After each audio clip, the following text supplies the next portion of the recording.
Bonjour à toutes et à tous, chers investisseurs CLF, pour ce point de marché exceptionnel, puisqu'il a lieu en milieu de semaine, le 29 mars. Pourquoi exceptionnel? Parce qu'il se passe énormément de choses sur les marchés, sur l'économie, sur la géopolitique. Il y a beaucoup de choses.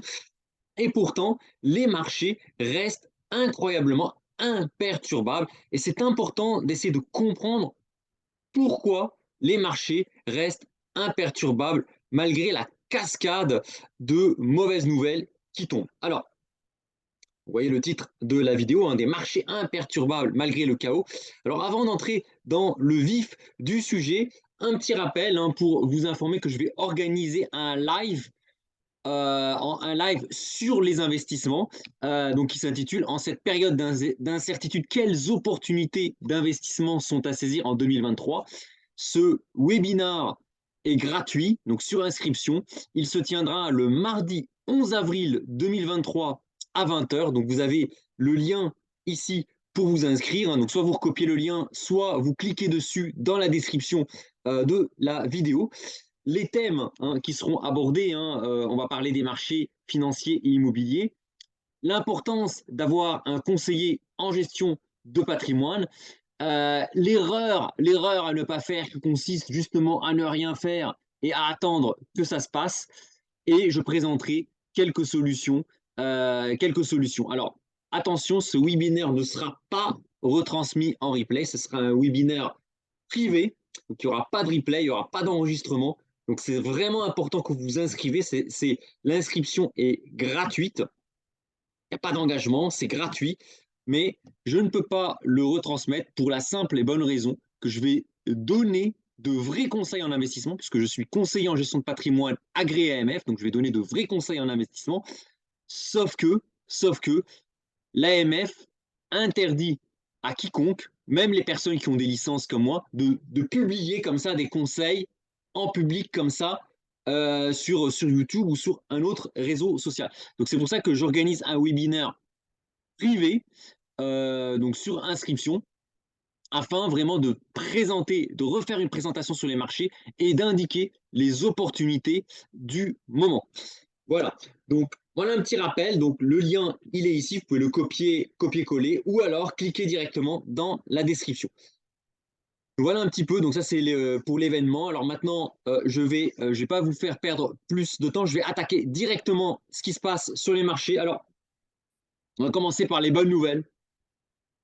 On a un CAC 40 qui se maintient à seulement 4% en dessous de ses records historiques. On va regarder.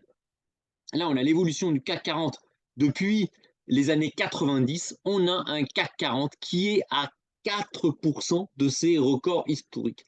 Alors qu'on a eu la guerre en Ukraine, on a eu le Covid, on a eu l'inflation, on a eu les gilets jaunes, on a eu tout ce qu'il faut. On a pourtant le CAC 40 qui se maintient à des niveaux hyper hauts. Et ce n'est rien à comparaison du Dow Jones. Alors pour le Dow Jones, c'est encore incroyable. Alors certes, le Dow Jones est à 10% de ses records historiques, mais en 40 ans, en 40 ans, la valorisation du Dow Jones a été multipliée par 40. On est passé à la fin, enfin au milieu des années 80, à un Dow Jones qui valait 800 points. En 1983, en 2023, 40 ans après, le Dow Jones vaut 32 500 points. Une multiplication du Dow Jones par 40 en 40 ans. C'est tout simplement incroyable. Regardez la crise des subprimes. Vous voyez la crise des subprimes, les attentats du 11 septembre, on ne les voit même plus. Ils sont écrasés par l'incroyable envolée des marchés boursiers. Et donc, on pourrait se dire, bah, c'est que tout va bien alors. Eh ben non, c'est ça qui est incroyable, c'est qu'on a d'un côté des bourses qui résistent. Alors certes, elles subissent des chocs, mais elles sont globalement à la hausse, alors que pourtant on a des menaces qui n'en finissent plus. J'ai parlé du conflit russo-ukrainien qui menace de s'étendre avec des aides de plus en plus massives apportées par l'Ukraine, par les Occidentaux aux Ukrainiens et par les Chinois aux Russes. On a des troubles sociaux qui s'aggravent en France, une inflation qui n'est toujours pas sous contrôle malgré la hausse des taux, un système fragilisé depuis 2 semaines. Et là, je vous fais la une hein, des actualités. Alors là, c'est tout bête, hein, vous voyez, j'ai pas été chercher dans des journaux complotistes. Hein. Regardez, hein, rien que ça, BlackRock, donc quand même qui est la plus grosse banque au monde, la plus grosse société de gestion au monde, hein, qui gère quasiment l'équivalent de 5 fois le PIB français, donc c'est pas rien. Hein. La récession se profile à l'horizon et les banques centrales ne viendront pas à la rescousse. Rien que ça fait peur. Hein. L'actualité internationale, hein, AFP, donc vous voyez, l'AFP, l'Ukraine a déployé des roquettes américaines de longue portée dit Moscou. Donc ça, c'est un beau prétexte pour la Russie pour installer des missiles nucléaires, à tête nucléaire, en Biélorussie. Là encore, ça tangue au niveau international. Autre actualité, grève contre la réforme des retraites. Avec ce 10e round dans la rue, la crainte du chaos s'installe. Journal, les 20 minutes. Donc, vous voyez, là encore, hein, 20 minutes, vous voyez, vous pouvez facilement vérifier les informations. La crainte du chaos s'installe. Et enfin, le Figaro. Donc, vous voyez, des journaux de droite, de gauche. Hein. Figaro, c'est pas un petit journal. Pourquoi la Ve République est vouée à sa perte? Rien que ça. Hein. Depuis la Révolution française, hein, 1789, il y a eu 5 républiques. Première République, donc la révolution de la Révolution à Napoléon. Ensuite, il y a eu la Deuxième République, hein, de Napoléon Ier, enfin à la chute de Napoléon à Napoléon III. La Troisième République, hein, qui a duré jusqu'à la Deuxième Guerre mondiale. La Quatrième République, et ensuite donc jusqu'au général de Gaulle, le retour du général de Gaulle, et la Ve République. Donc là, le Figaro, hein, qui nous annonce clairement qu'il y a un risque que la Ve République soit vouée à sa perte. Dans un chaos innommable, comme l'indique 20 minutes, le tout dans une crise financière, une récession mondiale, BlackRock, c'est quand même, voilà, c'était quand même des grosses sources, hein, c'est pas des petits journaux que j'ai cherchés derrière Fago, et l'Ukraine, Russie-Ukraine, c'est en train de s'enflammer. Les Européens qui donnent des roquettes, des roquettes longue portée. Les Chinois qui sont en train d'armer les Russes. Enfin bref, c'est le bordel.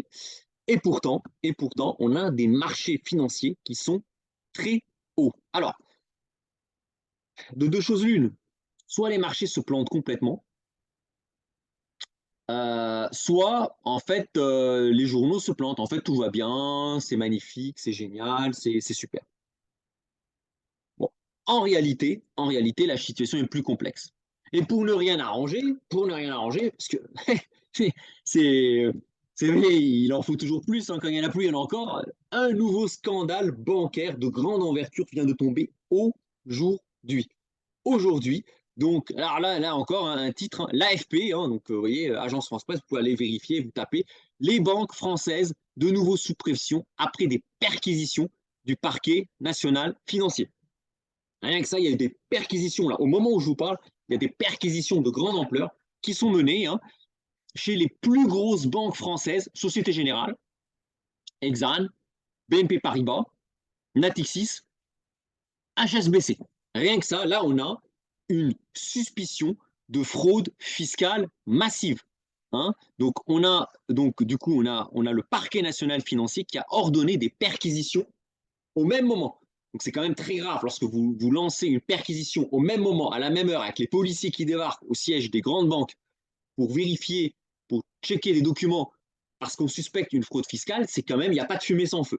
Alors, a priori, ce qui est reproché, hein, donc selon ces derniers, elles sont soupçonnées d'avoir permis à des clients d'échapper à l'impôt sur les dividendes grâce à la pratique du cum-cum. Je vais en parler un petit peu de ce que c'est. Celle-ci consiste à mettre en place des opérations complexes sur les marchés dans le but de contourner l'impôt sur les dividendes dû par les actionnaires d'entreprises cotées en bourse. Le Monde, donc le journal Le Monde, là encore, vous voyez, j'ai cité Le Figaro, l'AFP, 20 minutes, un BlackRock, là c'est Le Monde, précise que Société Générale, BNP Paribas, Exane, Natixis Group, Banque Populaire et HSBC sont soupçonnés de blanchiment aggravé de fraude fiscale aggravée. BNP et Exane sont en outre soupçonnés de fraude fiscale aggravée. Rien que ça. Alors, qu'est-ce qui se passe? Enfin, qu'est-ce qui est reproché hein? Je ne suis pas dans le secret des dieux. Hein. Alors, apparemment, au moment du versement du dividende, ce qui se passe, c'est qu'en fait, les banques s'amusent à faire migrer les dividendes vers des pays où les dividendes ne sont pas imposés. Et une fois que les dividendes sont tombés, ceux-ci sont convertis en nouveaux titres qui sont rapatriés en France, ce qui permet à pas mal de clients, finalement, d'échapper à l'impôt sur les dividendes. Lorsque le fisc, ça c'est autre chose aussi, lorsque le fisc décide d'imposer les dividendes, en fait, il ne peut le faire que si le fisc connaît les détenteurs de titres. Et qu'ont fait les banques, qui, attention, hein, faut présomption d'innocence, mais c'est a priori qu'est-ce qui est reproché aux banques. C'est pour ça que le parquet a ordonné une perquisition avec les policiers et tout, hein, ça rigole pas, hein, perquisition, les flics qui débarquent chez vous, c'est pas agréable. Les banques sont suspectées de faire en fait tourner les titres plusieurs dizaines de fois. Donc, juste avant de verser les dividendes, que font les banques? En fait, elles font tourner, elles font un peu comme une lessiveuse, elles font tourner les titres sur plein de personnes physiques et morales afin d'empêcher, carrément, d'empêcher l'administration fiscale de tracer les porteurs de parts et donc d'appliquer l'imposition. Ça, c'est quand même très grave.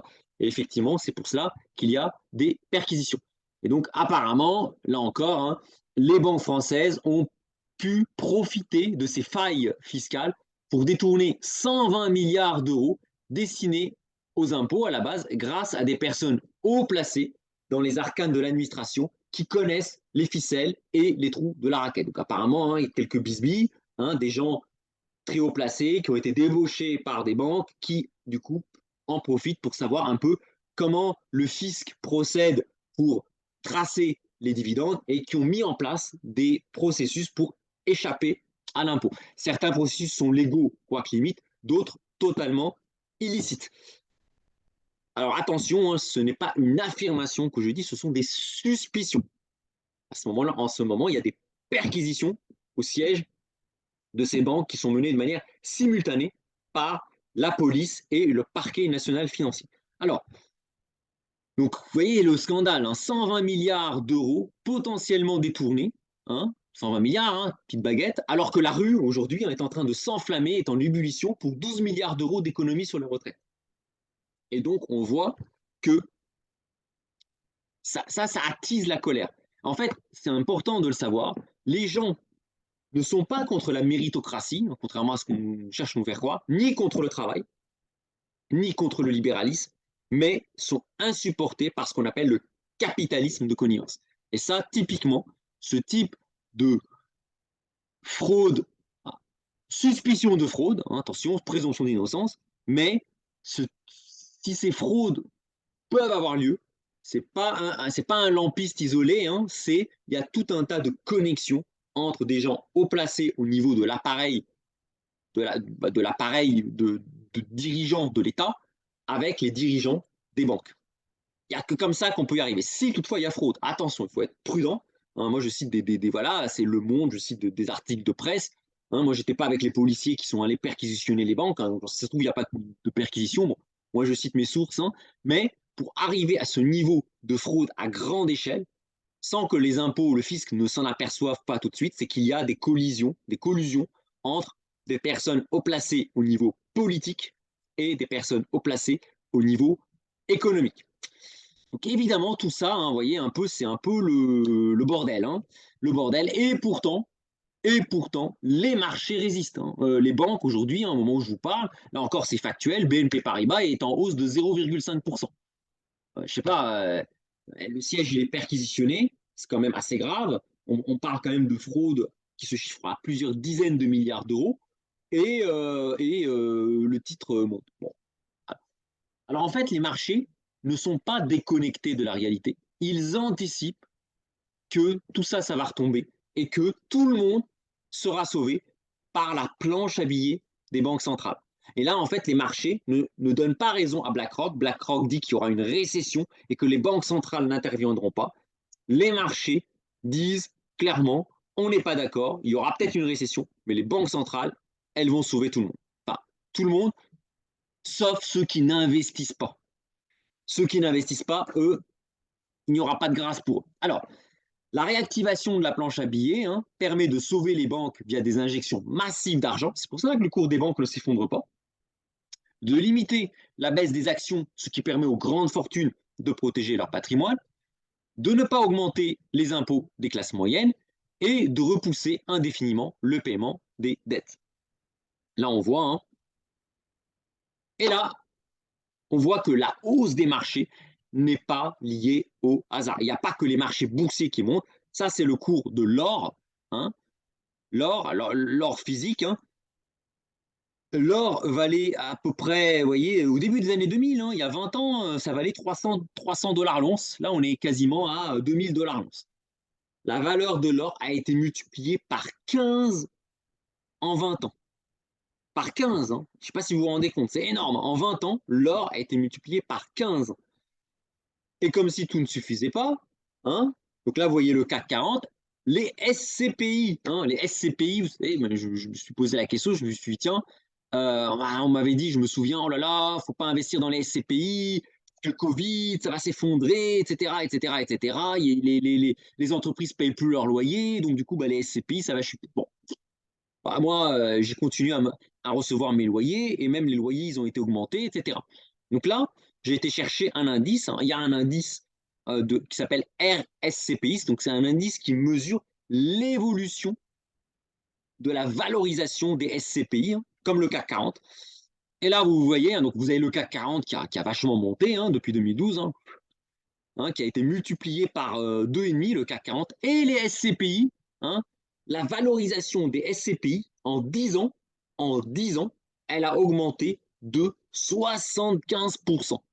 Je ne sais pas si vous vous rendez compte, alors qu'on a eu la crise en zone euro et on a eu la crise du Covid. Regardez la crise du Covid en 2020, tout le monde m'a dit, oh là là, les SCPI, c'est de la catastrophe. Hein, il ne s'est rien passé. Hein. Il ne s'est rien passé, un confinement, pas confinement, les SCPI ont continué à monter. Et même en enlevant les dividendes, même en retranchant les dividendes, donc les dividendes, les loyers des SCPI que vous percevez tous les mois, tous les 2 mois ou tous les trimestres, malgré tout, en moyenne, la valeur des SCPI, donc le patrimoine SCPI, a augmenté de 2% par an en moyenne. C'est énorme. Moi, j'ai vu cette information il n'y a pas longtemps et je suis tombé sur le cul. Parce que moi, quand je fais mes stratégies d'investissement et que j'investis dans les SCPI, moi, je simule 0, hein, 0, 0,5. Hein. Et là, 2%, en fait, les SCPI, sur les 10 dernières années, en moyenne, elles progressent, leur valorisation progresse de 2%, même un peu plus, hein, 2,15% par an en moyenne. Et on regardez cette ligne droite, hein, sans volatilité. C'est vraiment impressionnant. Et on se pose des questions. Enfin, c'est pas, je veux dire, c'est pas possible, quoi. Enfin, pas possible. Les entreprises, hein, je vous ai parlé du Dow Jones qui a multiplié par 40. Les entreprises ne sont pas 40 fois plus performantes aujourd'hui qu'il y a 40 ans. Je veux bien qu'il y ait eu du progrès, qu'il y ait eu Internet, qu'il y ait eu ceci. Enfin, la productivité des entreprises, elle n'a pas été multipliée par 40. Pourtant, la valeur des actions a été multipliée par 40 en 40 ans. L'or ne brille pas 15 fois plus qu'il y a 20 ans. Ben, ma pièce d'or d'il y a 20 ans, elle est la même il y a 20 ans et aujourd'hui. Bon, l'or, contrairement à d'autres métaux, ne rouille pas, mais elle ne brille pas 15 fois plus. Pourtant, l'or a été multiplié par 15 en 20 ans. Waouh! Les immeubles de SCPI, les SCPI, hein, ont augmenté de 75%. On ne peut pas dire que les SCPI, les immeubles, ils sont 75% plus beaux qu'aujourd'hui qu'il y a 10 ans. Hein. C'est les mêmes, hein, c'est des immeubles, hein, c'est de la pierre, où il y a des entreprises qui font des bidules, des trucs et qui payent des loyers. C'est ça les SCPI. 75% de hausse en 10 ans. Effectivement, en tenant compte des loyers. Si on enlève les loyers qui tombent tous les mois, ça fait quand même 2% de hausse par an. Plus des loyers qui sont entre 4 et 6% en fonction de la SCPI. C'est impressionnant quand même. C'est waouh! Comment expliquer que tout ça, ça monte, quoi?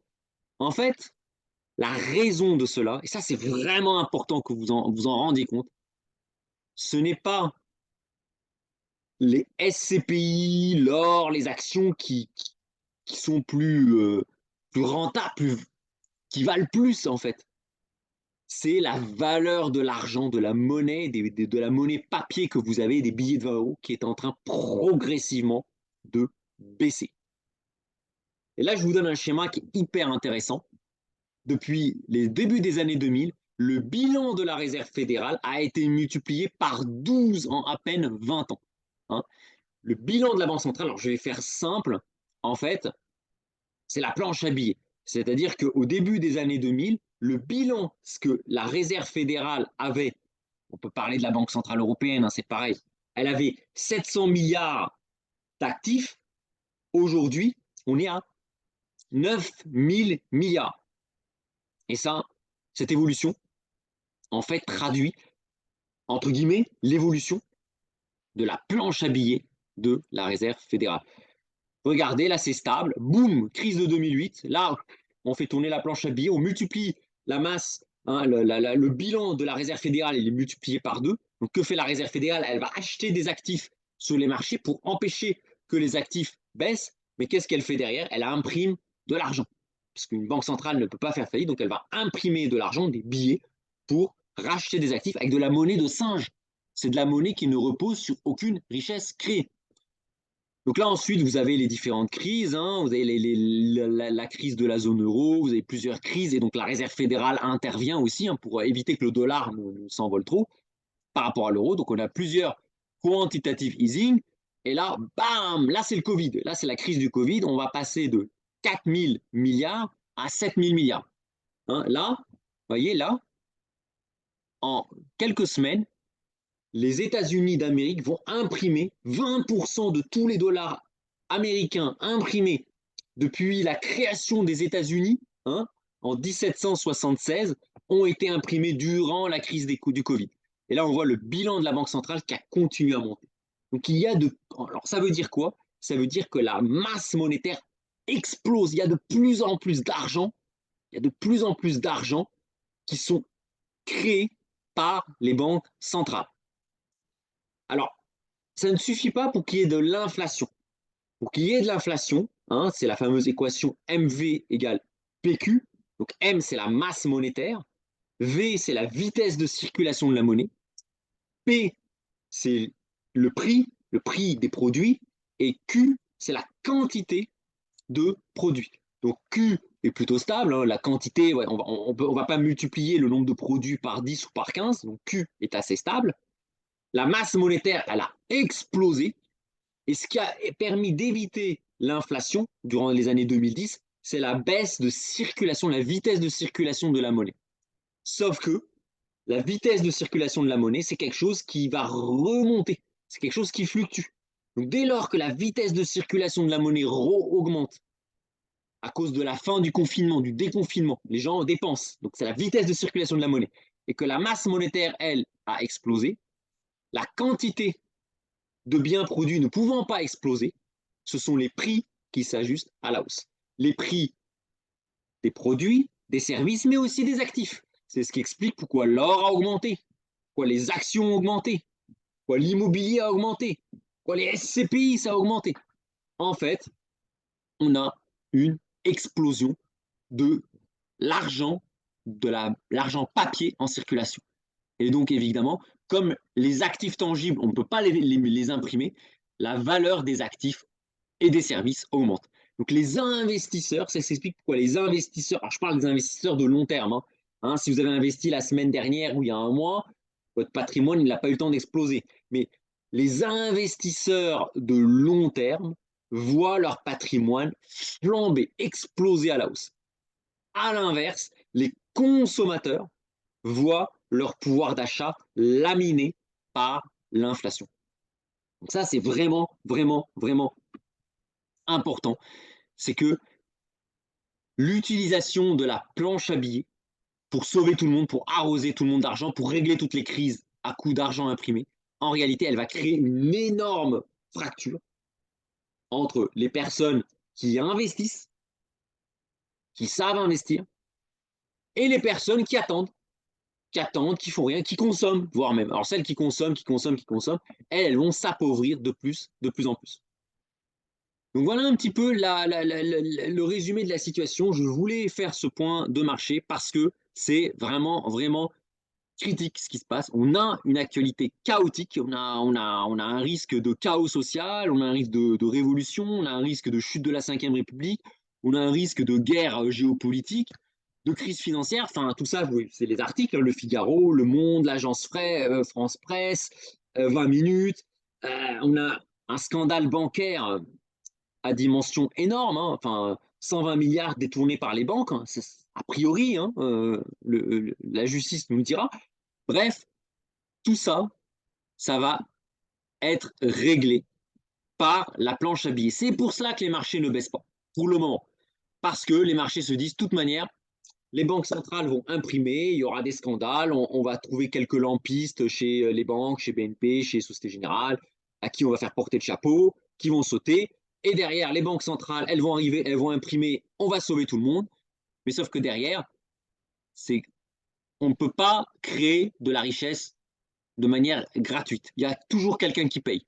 Toujours quelqu'un qui paye. Là, ce sera pas, on ne va pas le payer par une hausse des impôts, on va le payer par de l'inflation, par une hausse de la masse monétaire qui va dévaluer la valeur de l'argent. La seule manière de résister à ça, c'est d'investir. C'est déjà d'arrêter de consommer des conneries, de diminuer sa consommation, surtout la consommation de produits superflus qui vous servent à rien, et d'investir, d'apprendre à investir. Ça, c'est hyper, hyper important. Alors, pour finir par une métaphore, moi j'aime bien, je ne sais pas si vous avez regardé le film Titanic, hein, quand le bateau heurte l'iceberg et qu'il se met à couler, quand vous avez une vue d'hélicoptère, une vue d'avion, on vous montre le bateau en train de couler, vous voyez bien que le bateau est en train de s'enfoncer dans les flots. Le bateau qui s'enfonce dans les flots, dans la mer, en fait, c'est une métaphore, c'est comme l'argent qui est en train de perdre de la valeur. C'est l'argent qui est en train de perdre sa valeur. Mais les gens qui sont dans le Titanic, alors vous voyez le film, eux, ils ne voient pas le bateau s'enfoncer dans l'eau. Eux, qu'est-ce qu'ils voient? Ils voient le niveau de l'eau monter. On voit le niveau de l'eau qui monte, qui monte, qui monte et qui noie tout le monde. Bah, en fait, c'est exactement pareil.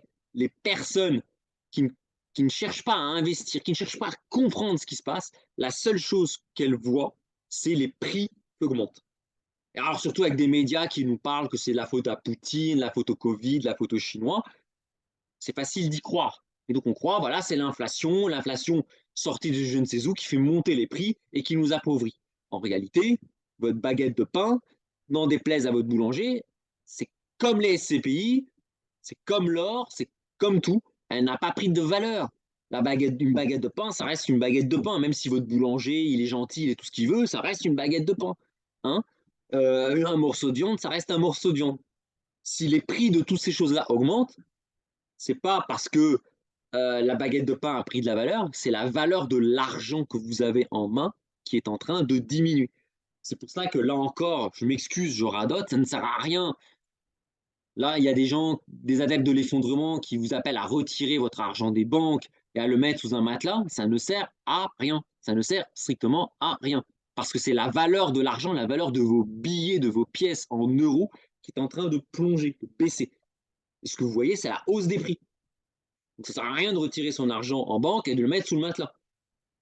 Les banques, malgré tous les scandales et tout, ne vont pas couler. Elles seront sauvées par la planche à billets des banques centrales qui vont qui vont échanger des actifs pourris détenus par les banques en argent frais. Sauf que cet argent frais imprimé par les banques centrales qui ne repose sur rien va finir par détruire la valeur de la monnaie. Et donc de deux choses l'une, ceux qui investissent dans des actifs tangibles, de l'or, de l'immobilier, des SCPI, tout ce que vous voulez, hein, j'en parlerai plus longuement lors de mon webinaire le 11 avril, les personnes qui investissent intelligemment s'en sortiront. Mais celles qui s'en foutent d'investir, ou qui, entre guillemets, réfléchissent, mais qui réfléchissent, mais qui ne posent pas de questions, qui font rien, en réalité, celles-là seront ruinées. Mais vraiment ruinées. Hein, regardez dans le passé, hein, les gens qui ont été ruinés alors qu'elles gardaient de l'argent chez elles ont été laminées. C'est ce qui va se passer. Donc, vraiment, c'est vraiment important. Je rappelle, je ne cesserai de le rappeler. Vraiment, il est urgent de réfléchir à investir. Donc vraiment, vraiment, je le rappelle, c'est hyper, hyper important. On a des crises, regardez le nombre de crises qu'on se tape. Pourquoi les marchés ne baissent pas?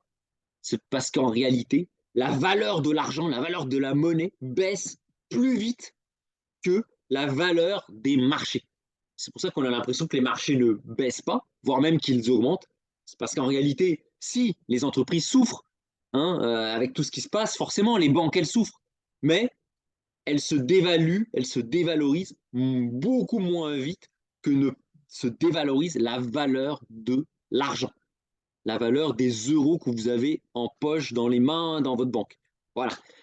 C'est pour cela que investir est une des meilleures armes contre l'inflation, est une des solutions pour conquérir votre liberté financière. Et à défaut de sortir du salariat, de conquérir votre liberté financière, l'investissement est la meilleure protection pour que vous puissiez partir à la retraite indépendamment de ce que fait le gouvernement. Si vous investissez correctement, rigoureusement, sur du long terme, votre retraite, vous l'aurez à 60 ans. Il n'y a aucun problème. Ça, je peux vous le garantir. Si vous investissez suffisamment tôt, de manière intelligente, de manière sans vous précipiter, attention, de manière intelligente, posée, l'idéal, c'est soit de vous former, si vous avez les connaissances, soit d'être accompagné par un conseiller en gestion de patrimoine. Je vais en parler durant mon webinaire, puisque j'ai mes certifications en gestion de patrimoine. Mais si vous faites ce qu'il faut suffisamment tôt, soit accompagné par un CGPI, soit vous êtes suffisamment malin pour le faire tout seul, mais si vous vous y prenez suffisamment tôt, votre retraite, vous l'aurez bien avant 60 ans. Ça, c'est voilà, ça c'est clair, c'est évident. Je ne peux pas vous garantir que vous serez millionnaire en 6 mois. Ça, clairement non. Ça, il faut oublier. Ça, c'est les influenceurs à 2 balles qui vous vendent des solutions miracles pour devenir riche en 6 mois. Ça, c'est faux. Oubliez. Par contre, si vous investissez de manière rigoureuse, ordonnée, méthodique, à intervalles réguliers, il ne s'agit pas de faire un investissement comme un bourrin en une fois et après de ne plus rien faire, de le faire de manière progressive, votre retraite à 60 ans, vous l'aurez. Mais il faut se prendre suffisamment tôt. Plus on attend, plus c'est compliqué. Ça, c'est mathématique.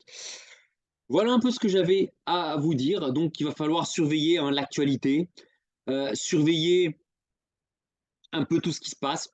À mon avis, il va y avoir de bonnes opportunités à saisir sur les marchés parce que les marchés, vous voyez, ça monte, ça descend. Hein.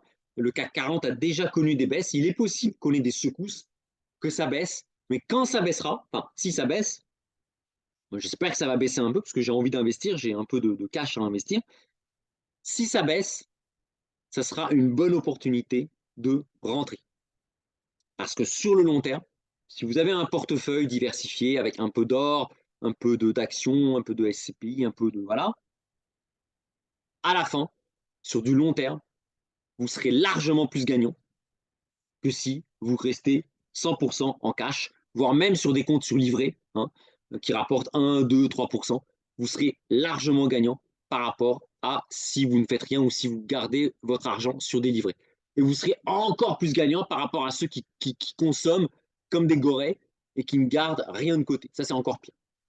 Voilà, bah écoutez, en tout cas, je vous souhaite une bonne fin de soirée, une bonne journée en fonction de l'heure à laquelle vous visionnez cette vidéo. Et n'oubliez pas, voilà, moi je donne un webinar ouvert à tous sur inscription qui sera privé.